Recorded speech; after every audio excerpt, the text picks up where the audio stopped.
로마서 3장 23절부터 24절 말씀입니다.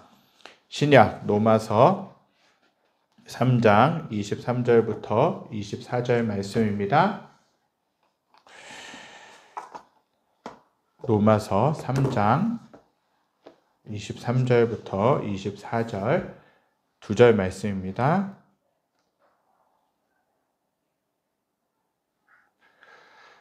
우리 로마서 23장 23절 24절 우리 2절 말씀이니까요. 함께 읽도록 하겠습니다. 모든 사람이 죄를 범하였음에 하나님의 영광이 이르지 못하더니 그리스도 예수 안에 있는 성령으로 말미암아 하나님의 은혜로 값없이 의롭다 하심을 얻은 자 되었느니라. 아멘. 오직 유일한 복음에 대해서 이 시간 말씀을 나누기 원합니다. 사랑하는 성도 여러분, 여러분들의 삶 가운데 가장 유일하고 중요한 한 가지는 무엇입니까? 그것이 물질입니까? 아니면 명예입니까? 아니면 다른 것입니까? 제리 브리지스라고 하는 분이 있는데, 유명한 신학자라고 하는 분이 있는데, 그분은 이렇게 이야기했어요. 복음은 인류 역사상 가장 중요한 메시지일 뿐만 아니라 유일하게 필요 불가결한 메시지입니다. 그럼에도 우리는 그리스도인이라 자처하는 수많은 사람들이 복음에 대해 명확한 이해도 없이 그리고 복음에 의해 살아가는 삶의 기쁨을 경험하지도 못한 채 살아가도록 내버려 두고 있습니다. 라고 그렇게 이야기했다는 것이죠. 저와 사랑하는 성도님들은 복음을 분명히 이해하고 복음의 기쁨을 경험하며 살고 계십니까? 정말 복음이란 무엇인가에 대해서 질문을 던질 때 명확하게 여러분들이 기억하고 생각하고 설명해주고 또한 그 믿는 대로 살고 계십니까? 만일 저와 여러분들이 복음의 능력과 기쁨을 잃어버렸다면 인류 역사상 가장 중요한 메시지를 잃어버린 것입니다. 사도 바울은 로마 교회 성도들에게 로마서 1장 16절에서 이렇게 말씀하고 있어요. 함께 읽겠습니다. 내가 복음을 부끄러워하지 아니하노니 이 복음은 모든 믿는 자에게 구원을 주시는 하나님의 능력이 됨이라. 먼저는 유대인에게요 그리고 헬라인에게로다. 아멘. 사도 바울은 이 말씀에서 복음은 모든 믿는 자에게 구원을 주시는 하나님의 능력이 된다라고 그렇게 말씀하고 있어요. 이 본문을 쉽게 풀어보면 이렇게 이야기할 수 있는 것이죠. 당신은 복음을 믿는 자로서 구원을 주신 하나님의 능력을 경험하고 있습니까? 라고 그렇게 질문을 던질 수 있는 것입니다. 복음의 능력은 구원하시는 능력이고 우리의 삶의 모든 것을 변화시키는 능력이라고 할 수 있어요. 복음은 불신자였을 때, 내가 예수를 믿지 않았을 때 한번 듣고 예수님을 영접하는 그 수단이 되는 것이 아니라, 그러한 기쁜, 단순한 기쁜 소식이 되는 것이 아니라 성도로 살아가는 모든 삶을 변화시키고 구원하는 능력이 된다는 것이에요. 오늘은 날마다 붙잡아야 될 유일한 복음이 무엇인지를 말씀을 통해 살펴보고 은혜 받기를 원합니다. 미국의 유명한 목회자이자 신학자인 D.A. 카슨이라고 하는 분은 이렇게 이야기했어요. 내가 우려하는 것은 십자가를 부인하는 일이 아니다. 십자가가 마땅히 있어야 할 중심의 자리에서 밀려나고 지나치게 부풀려진 주변적 통찰들이 그 자리를 차지하는 위험스러운 현상이다. 주변적인 것이 중심적인 것을 대신할 위험은 점차 우리를 우상숭배로 이끌게 된다라는 것이었어요. 안타깝게도 오늘날을 보게 되면요, 그의 염려처럼 교회 안에 주변적인 것들이 새로운 것이라고 하며 끊임없이 유행하는 것을 보게 됩니다. 치유와 기적, 경배와 찬양, 창조론, 결혼생활과 자녀 양육, 종말론 등이 대표적인 것이죠. 물론 이 주제들은 교회라면 가르쳐야 될 주제들이고 다루어야 될 주제들이고 말씀을 통해서 이것들을 조명하면서 또 쉽게 풀어주면서 어떻게 정말 우리가 현실에 살아가면서 오늘날을 살아가면서 어떻게 성경적인 가치관을 가지고 살아가야 되는가 중요한 주제들을 다뤄야 되는 건 맞습니다. 그러나 어떠한 주제들이라 할지라도 복음의 자리를 밀어내고 우리의 삶의 중심을 차지하도록 허용해서는 안 된다는 것이에요. 본질이 아니라 비본질이 중심을 잡고 있는 삶을 밀어내야 된다는 것이에요. 중요한 것은 복음이 본질이라는 것이에요. 복음을 잃어버린 이 시대에 우리는 다시 복음을 삶의 중심으로 붙잡아야 된다는 사실입니다. 복음은 무엇입니까? 복음은 로마서 1장 2절부터 4절에서 언급하고 있는 것처럼 예수 그리스도라고 하는 것이에요. 복음은 예수 그리스도라는 사실입니다. 또한 복음은 고린도전서 15장 3절 4절에서 말씀하고 있는 것처럼 성경대로 그리스도께서 우리 죄를 위하여 죽으시고 장사 지낸 바 되셨다가 성경대로 사흘 만에 다시 살아나신 것이에요. 우리가 지난 주일에 어떤 절기로 지켰죠? 부활주일로 지켰어요. 예수님이 십자가에서 고난받으시고 완전히 죽으신 것으로 끝났다면 우리들의 삶은 소망이 없는 것이에요. 우리들의 삶은 희망이 없는 것이에요. 우리들은 더욱 어떤 사람들보다 불쌍한 사람들일 수밖에 없어요. 그러나 그 예수님이 십자가에 죽으신 것으로 끝나신 것이 아니라 3일 만에 다시 살아나셨다라는 것이에요. 그것이 성경을 하나님이 예언하신 그 말씀들을 성취하신 것입니다. 그분이 죽으셨다가 다시 살아나신 것, 성경대로 사흘 만에 다시 살아나신 것, 그것이 복음이에요. 다시 말하면 복음은 성경대로 하나님의 아들 예수 그리스도가 세상에 오셔서 나를 위해 완전한 삶을 사시고 나를 위해 십자가에서 하나님의 진노를 담당하시고 죽으시고 부활하신 것이에요. 이 진리가 모든 믿는 자들을 구원하는 능력이고 성도가 날마다 새기고 전해야 될 복음이라는 것이에요. 모든 사람에게 중요한 질문이 있어요. 불의한 죄인을 우리가 어떻게 의로우신 하나님 앞에 설 수 있겠습니까? 라는 질문이죠. 나같이 더럽고 추악한 삶, 정말 내 자신에 대해서 정직한 분들이라면 내가 정말 그 하나님 앞에 설 수 없는 자이고 내 죄악들이 너무나도 크고 내 내면이 너무나도 더러운데 어떻게 그 하나님 앞에 설 수 있습니까? 죄가 하나도 없으신 분, 의로우신 분, 완전히 흠이 없으신 분 앞에 어떻게 우리가 감히 주님 앞에 설 수 있겠느냐는 것이에요. 복음에는 하나님의 의가 나타났다라고 하는데 그 의미가 무엇이냐는 것이죠. 우리는 로마서 3장 23절 24절을 통하여 불의한 죄인을 의롭다 하시는 복음을 살펴보길 원합니다. 죄인인 인간이 어떻게 의로우신 하나님 앞에 설 수 있게 하는지 복음의 핵심을 이 시간 나누기 원합니다. 첫 번째로는 죄인을 의롭다 하시는 복음이라는 것이에요. 오늘 읽은 말씀이 로마서 3장 23절 24절 함께 다시 한 번 더 읽겠습니다. 모든 사람이 죄를 범하였음에 하나님의 영광에 이르지 못하더니 24절 그리스도 예수 안에 있는 속량으로 말미암아 하나님의 은혜로 값없이 의롭다 하심을 얻은 자 되었느니라. 아멘. 이 말씀에서 우리 사랑하는 성도님들은 어떤 그림이 보이십니까? 이 말씀에서 하나님의 영광에 이르지 못하는 불의한 죄인을 하나님께서 의롭다고 하시는 그림이 보이십니까? 우리는 이 복음을 매일 내 자신에게 선포해야 된다는 것이에요. 다시 본문을 보실 수 있게 되길 바랍니다. 이 말씀을 보시면서 머릿속으로 그림을 그려보시기 바랍니다. 23절에는 어떤 것이 보이십니까? 한쪽에는 죄를 범하는 모든 사람이 보이죠. 다른 한쪽에는 영광 가운데 계시는 거룩하고 의로우신 하나님이 보인다는 것이죠. 다른 한쪽에 영광 가운데 계신 거룩하고 의로우신 하나님이 보이게 되는데 슬픈 사실은 죄를 범한 모든 사람은 하나님의 영광에 이르지 못한다는 것이에요. 그 누구도 거룩하신 하나님 앞에 설 수 없다라는 것이에요. 한 사람도 의로우신 하나님이 계시는 그 영광의 나라에 이를 수 없다라고 성경은 그렇게 선포하고 있어요. 왜 그렇습니까? 모든 사람이 죄를 범하였다라고 하기 때문에 그래요.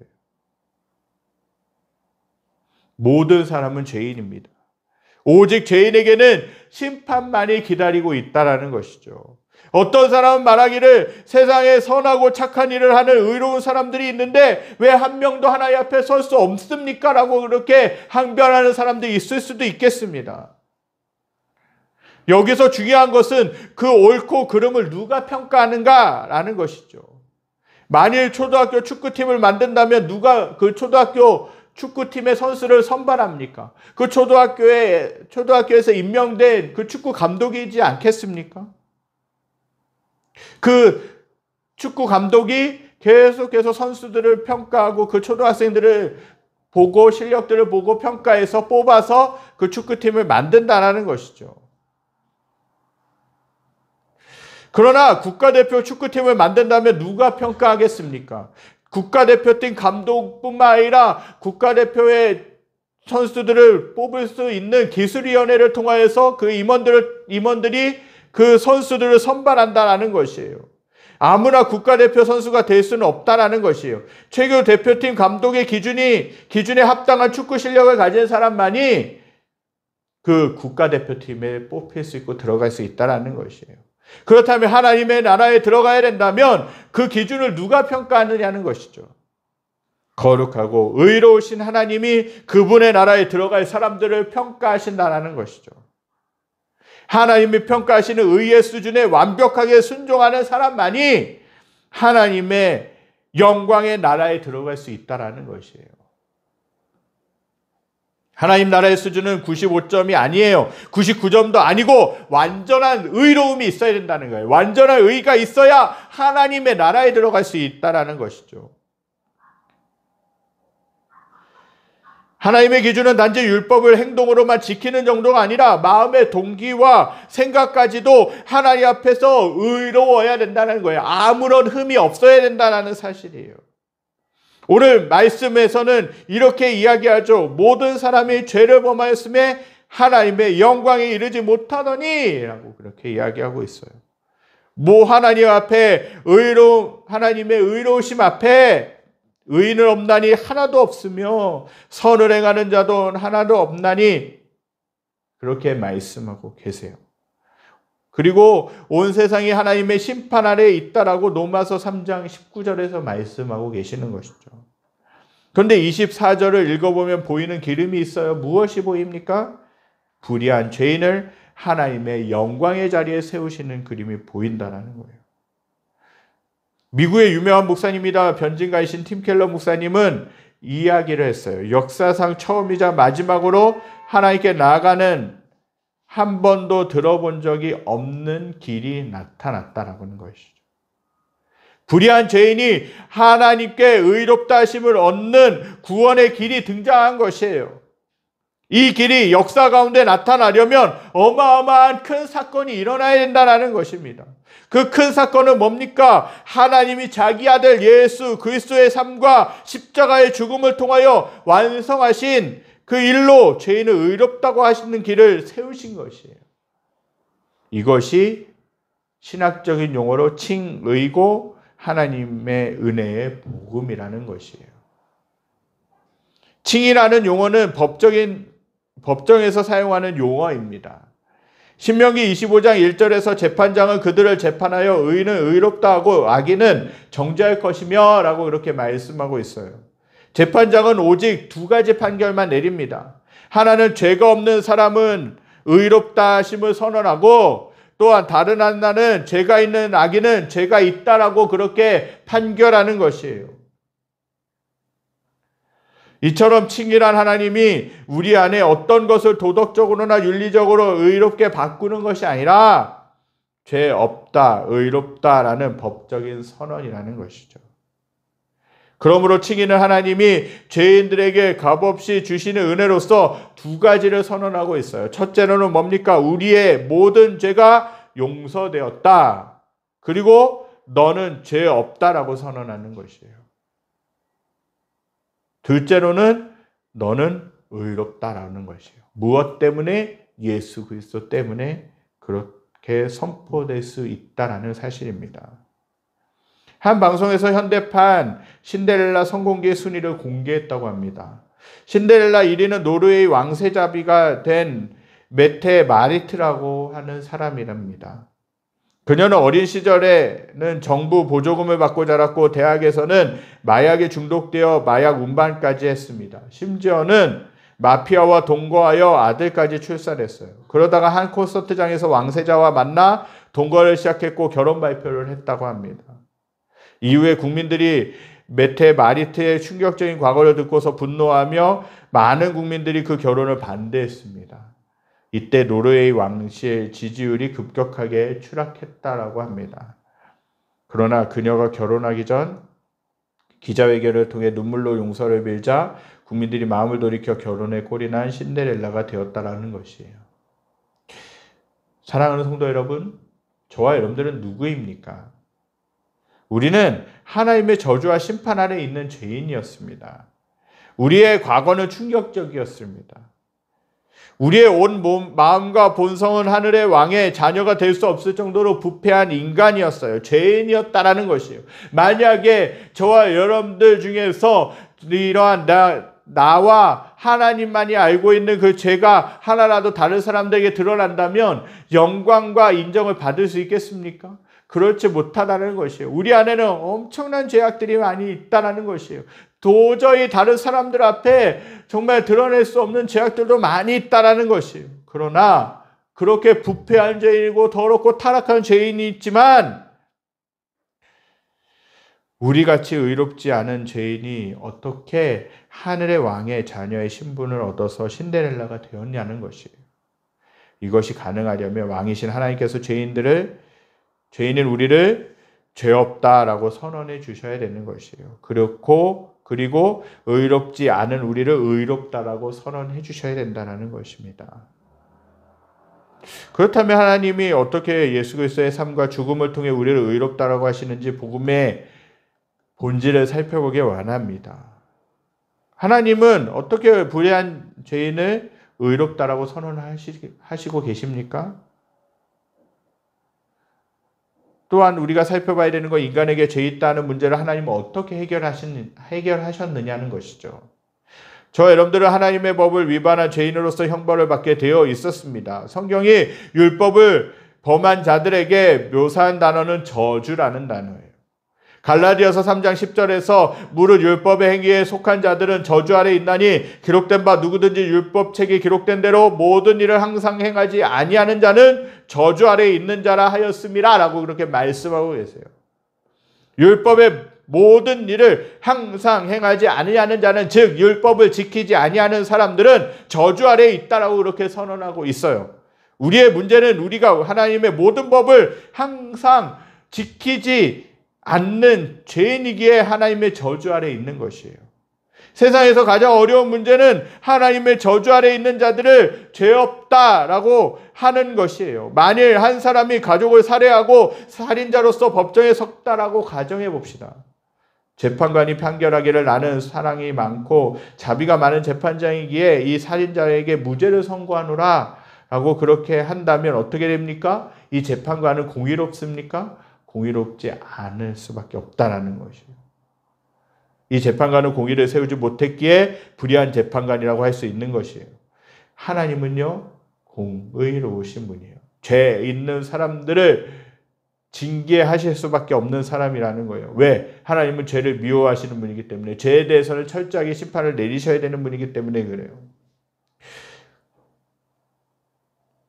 나는 사랑이니까 하나님은 나는 사랑이니 무조건 죄를 용서하라고 하신다면 하나님은 불의한 분이실 수밖에 없습니다.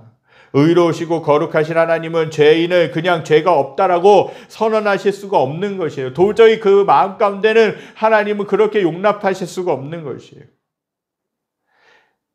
이것은 하나님의 의로우심을 포기하는 일이라는 사실이죠. 의로우신 하나님이 죄인은 우리를 죄 없다라고 선언하시는 것은 참으로 어려운 문제라는 것이에요. 그러나 하나님이 죄인인 우리를 죄 없다 하실 수 있는 방법이 있어요. 그것이 뭐냐?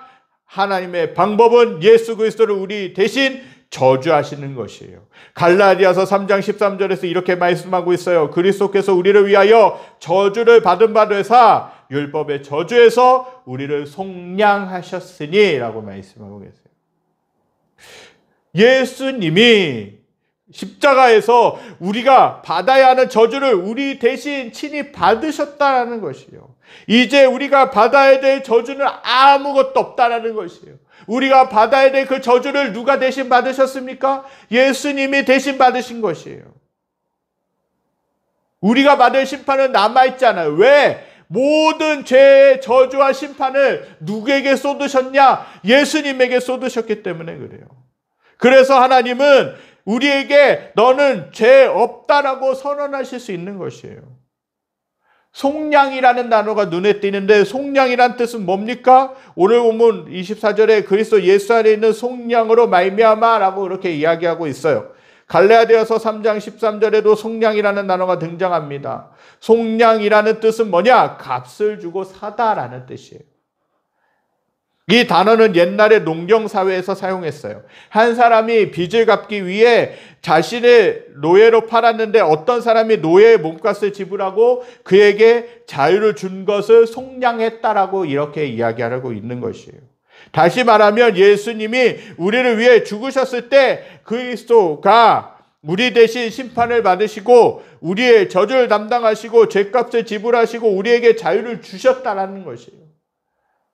우리가 받아야 돼. 우리가 노예로 살아가야 되지만 우리가 죄에 묶여서 살아갈 수밖에 없는 자였지만 그러나 하나님은 예수 그리스도라는 그 생명을 대신 지불하셔서 우리들을 구원해 내셨다라는 것이죠. 그래서 우리는 이제 죄의 문제를 해결한 자유인이 되었어요. 그래서 하나님은 예수님을 믿는 자를 죄 없다 선언하실 수 있는 것입니다. 그 이유는 이미 죄의 저주와 심판을 십자가 위에 아들에게 쏟아 부으셨기 때문에 그런 것이죠. 우리가 기억해야 될 것은 뭐냐? 죄 없다라는 하나님의 선언은 죄 일부만을 용서를 얻은 것이 아니라 우리의 모든 죄와 허물을 용서하셨다는 것이에요. 어쩌면 앞으로 짓게 될 모든 죄도 예수 그리스도 안에서 용서함을 받았다라는 것이에요. 이미 모든 죄의 값은 지불되었어요. 마치 과거의 죄는 다 용서받았지만 미래의 용서는 내가 예배를 잘 드리고 말씀도 잘 읽어야 용서할 것이다, 귀하게 볼 것이다 라고 하신 것이 아니에요. 예수 그리스도가 십자가에서 우리 대신 과거의 죄의 저주를 받으셨고 현재의 죄의 심판을 받으셨고 미래의 죄의 형벌을까지 다 받으시고 우리를 죄 없다라고 선포하신 것입니다. 그렇게 이제는 슬퍼할 이유가 없어요. 하나님이 아들을 통하여 하신 일로 말미암아 기뻐하는 일만 남았다라는 것이죠. 그렇다면 의롭지 않다라고 하는 문제를 하나님은 어떻게 해결하셨느냐는 것이죠. 인간은 하나님의 영광에 나아갈 수 있는 두 가지 길이 있어요. 하나는 뭡니까? 하나님이 하신 일을 믿음으로 하나님의 영광에 들어가는 길이고, 다른 하나는 하나님이 주신 말씀, 율법을 하나도 빠짐없이 항상 지키며 순종한다면 의롭게 되어서 하나님의 영광에 참여할 수 있는 길이라는 것이에요. 그러나 우리의 문제는 율법 전체를 순종함에 있어서 실패했기 때문에 누구도 하나님을 만족시킬 만한 의로움이 없다라는 사실입니다. 그 어떤 사람도 자신이 쌓은 의로움으로는 하나님의 나라에 들어갈 수 없다라는 것이에요. 너희가 용서받았다, 죄가 없다라는 그 선언은 이루 말할 수 없는 하나님의 긍휼과 자비하심이었어요. 그러나 죄 없다라는 선언만으로 하나님의 영광, 그리고 하나님의 들어가신 그 천국에 참여할 수가 없는 것이에요. 그는 죄의 용서만 받았지 하나님이 인정하시는 아무런 의의가 없기 때문에 그래요. 예를 들어서 사업을 하다가 100억의 빚을 졌다고 합시다. 완전히 파산 상태에 있을 때 아버지가 100억의 부채를 갚아주었어요. 이것은 기쁜 일이지만 이제 통장의 잔고는 제로인 상태인 것이에요. 빚은 다 해결되었지만 통장의 잔고는 아무것도 없어요. 다시 말해서 죄 없다라고 선언은 제로 상태일 뿐이에요. 이 선언은 하나님의 영광에 참여할 인정을 받을 의의가 아무것도 없다라는 것이에요. 그렇다면 어떻게 의롭지 않은 우리가 하나님이 만족하시는 의로움을 얻을 수 있겠느냐는 것이죠. 하나님의 해답은 예수 그리스도가 우리를 대신하여 완전한 순종의 삶을 사시고 예수를 믿는 자에게 그분이 이루신 의를 우리에게 선물로 주신 것이죠. 예수님은 율법 아래 태어나셨고 일생 동안 율법에 순종하며 하나님의 말씀에 순종하며 사셨습니다. 예수님은 일생 동안 죄가 없으셨고 역사 가운데 하나님을 만족할 만한 유일한 의인이셨다는 것이죠. 예수님은 33년 동안 완전한 순종과 흠없는 의로운 삶을 사셨습니다. 우리가 예수 그리스도를 믿을 때 하나님은 그리스도가 이루신 의를 우리에게 선물로 주셨기 때문에 너희는 의롭다라고 선언을 하실 수가 있는 것이죠. 이것이 얼마나 놀라운 은혜입니까? 우리는 한경직 목사님만큼 의로운 것이 아니고 어떤 유명한 목사님만큼 의로운 것이 아니에요. 심지어는 예수님만큼 의로울 수가 없어요. 아브라함만큼 의로울 수가 없고 다윗만큼 의로운 삶을 살 수가 없어요. 그러나 우리는 그리스도만큼 참되고 의롭게 되었습니다. 이 의는 우리의 행함으로 쌓은 초라한 의가 아니라 그리스도가 완전하게 순종하신 의이기 때문에 우리는 그리스도만큼 의롭게 되었다는 것입니다. 이 의는 오직 하나님께로부터 온 의고 믿음으로 얻은 의롭다 하심을 얻은 것이라는 사실이죠. 아까 언급했던 팀 켈러 목사님은 이렇게 말씀하고 있어요. 복음이란 하나님이 완전 무결한 의를 만드신 후에 그 의를 우리에게 주셔서 그 의로 말미암아 우리가 하나님께 받아들여지는 것이다. 이것이야말로 복음의 유일무이한 면으로 다른 종교와 세계관 그리고 인간이 믿는 모든 것을 무효로 만든다라고 그렇게 이야기하고 있습니다. 이 놀라운 복음을 명확하게 기억하기 위해 간단하게 책 예화로 설명해 보겠습니다. 여기 한 권의 책이 있어요. 이것을 우리 전생의 모든 사건들이 하나하나 기록된 책입니다. 장부입니다. 이 책에는 우리가 태어날 때부터 죽을 때까지 나의 모든 생각, 말, 행동, 동기가 다 기록되어 있는 책이에요. 그러니까 내가 지었던 죄들, 내가 생각했던 것들, 내가 살아왔던 모든 과거의 모습들이 이 책 한 권에 다 기록되어 있는 것이에요. 내 아이의 죄가 기록된 장부라는 것이에요. 우리는 죄 있는 자입니다. 누구도 하나님 앞에 설 수 없는 망가진 죄인입니다. 예수님이 십자가에서 이 모든 죄값을, 모든 진노와 형벌을 대신 받으시고 이 책의 모든 죄의 기록들을 뭡니까? 다 지워주셨다라는 것이에요. 이 과거에 있는 책에 기록되어 있는 이 죄의 문제들이 다 용서함을 받았다라는 것이에요. 우리의 죄의 장부는 깨끗하게 되었다라는 것이에요.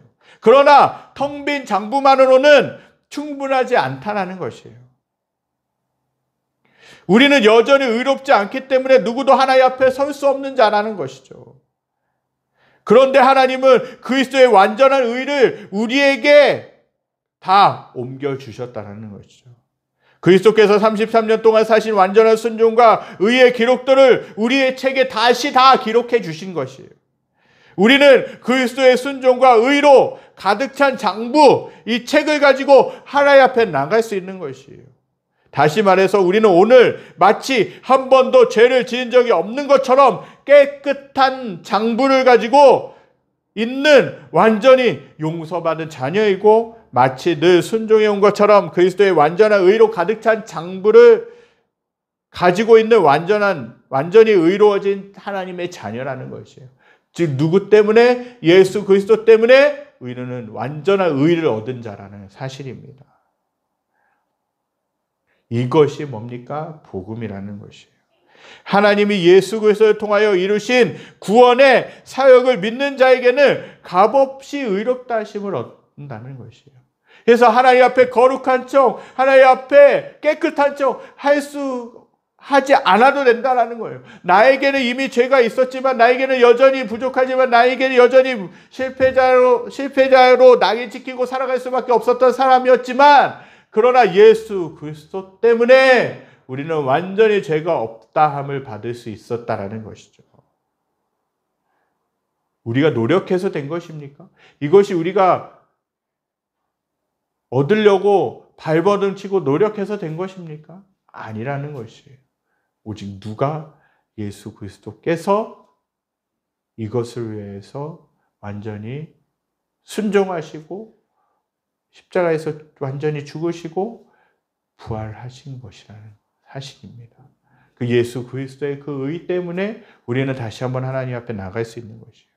우리의 어떠한 지식, 우리의 어떠한 명예, 우리의 어떠한 물질, 그것이 아니라 예수 그리스도만으로 우리가 하나님 앞에 나갈 수 있는 것이에요. 존 파이퍼 목사님은 로마서 3장 23절부터 24절의 내용은 우리의 문제를 해결하기 위해 인간이 집필한 만 권의 책보다 훨씬 중요합니다 라고 이렇게 이야기를 했어요. 이 진리를 기초로 인생을 세워간다면 100가지 환란에도 흔들리지 않을 것입니다. 두 구절을 인생의 태양계 속에서 중심 태양으로 삼는다면 나머지 행성들은 하나님의 뜻을 중심으로 조화를 이루며 운행할 것입니다. 하지만 이 말씀을 인생의 변두리에 내던져 버린다면 우리의 삶이 혼돈과 불확실성과 두려움과 약점으로 둘러싸인다 해도 놀랄 이유가 없다라는 것이죠. 반드시 이 말씀을 기억하고 묵상하고 마음과 생각에 묻고 두어야 된다는 것이에요. 그래서 로마서 3장 23절 24절 꼭 저와 여러분들이 마음속에 새기실 수 있게 되기를 바랍니다. 지금까지 나눈 복음은 우리 인생에서 가끔 기억해야 될 진리가 아니라는 것이에요. 이 복음이 우리의 인생의 두 번째, 세 번째로 밀려나서는 절대로 안 된다는 것이에요. 우리는 이 영광스러운 복음을 날마다 마음에 붙잡고 새기고 살아가야 된다는 거예요. 인생의 모든 날 동안 이 복음을 삶의 중심에 두어야 된다는 것이에요. 날마다 유일한 복음을 내 자신과 다른 사람들에게 선포하며 살아가야 된다는 거예요. 로마서 3장 23절 24절 모든 사람이 죄를 범하였으며 하나님의 영광을 이루지 못하더니 그러나 그리스도 예수 안에 있는 속량으로 말미암아 하나님의 은혜로 값없이 의롭다 하심을 얻은 자가 되었느니라. 저 여러분들은 하나님이 인정하신 의인들인 줄 믿습니다. 그것이 우리의 어떠한 모습 때문이 아니라 예수 그리스도 때문에 얻은 의라는 것이에요. 저 여러분들 이 복음을 날마다 붙잡고 이 복음 안에서 살아가시고 날마다 저와 여러분들의 삶 가운데서 자유함과 기쁨을 얻으실 수 있게 되기를 간절히 소망합니다.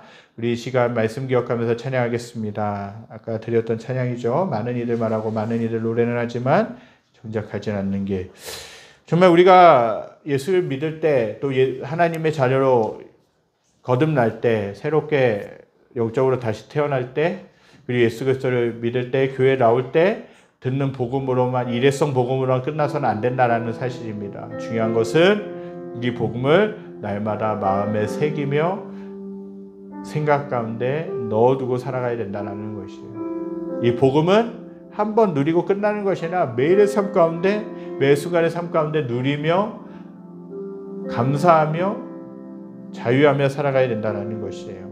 이 복음 앞에 다시 서게 원합니다. 이 복음을 붙잡기 원합니다. 이 복음 가운데 다시 한번 나가기 원합니다. 이러한 믿음의 결단을 담아서 찬양 드리겠습니다.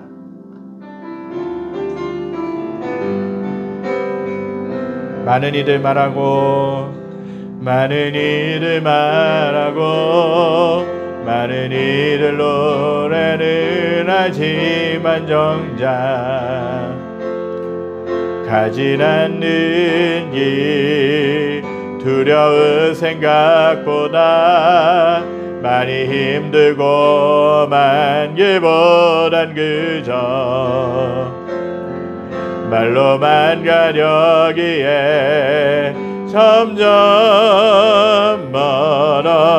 멀어져만 가네. 내게 생명 주었던 그 길 점점 이용하려 하네. 내게 사랑 주었던 그 길 다시 복음 앞에 내 영혼 선에 주님 만난 그때 나 다시 돌아가 주님께 예배 드리며 다시 십자가의 길 걸으리. 점점 멀어져만 가네. 점점 멀어져만 가네. 내게 생명 주었던 그 길 점점 이용하려 하네. 내게 사랑 주었던 그 길 다시 복음 앞에 내 영혼 선에 주님 만난 그때 나 다시 돌아가 주님께 예배 드리며 다시 십자가의 길과 다시 복음 앞에 내 영혼 선에 주님 만난 그때 나 다시 돌아가 주님께 예배 드리며 다시 십자가의 길 걸으리. 저 여러분들은 어떤 모습으로 살고 계십니까? 이 복음을 우리가 예전에 들었지만 이미 이제는 잃어버리고 여전히 발버둥치며 여전히 그렇게 아둥바둥하며 살고 계시지 않습니까? 우리가 하나님 앞에 인정받을 수 있는 길이 우리들의 힘으로는 아무것도 없다라는 것이에요. 우리들에게는 아무것도 없다라는 것이죠. 우리들의 모습은 어떻습니까? 여전히 죄인이고 여전히 죄악 가운데 넘어지고 여전히 실패하고 여전히 무너지는 모습이라는 것이에요. 하나님이 저와 여러분들을 보실 때에 저주 아래에 있는 자다라고 보신 것이에요. 왜? 죄 때문에 그렇죠. 그러나 우리가 의로운 자로 인정받을 수 있었던 그 사실이 진리가 하나가 있었죠. 그것이 예수 그리스도라는 사실이에요. 예수 그리스도께서 완전히 순종하셨고 흠없는 삶을 사셨고 결국에는 우리들이 받아야 될 저주를 다 하나님으로부터 예수 그리스도가 받으신 것이에요. 십자가에서 완전히 죽으셨을 뿐만 아니라 그분이 죽으시고 것으로 끝난 것이 아니라 3일 만에 살아나신 것이죠. 그 예수 그리스도 때문에 우리는 죄 없다함을 얻을 수 있었다라는 것이에요. 우리가 아등바등해서 노력해서 우리의 의로서 하나님 앞에 나갈 수 있는 것이 아니라 우리가 하나님 앞에 나갈 수 있는 근거가 예수 그리스도 때문이라는 것이에요. 이것이 복음인 줄 믿습니다.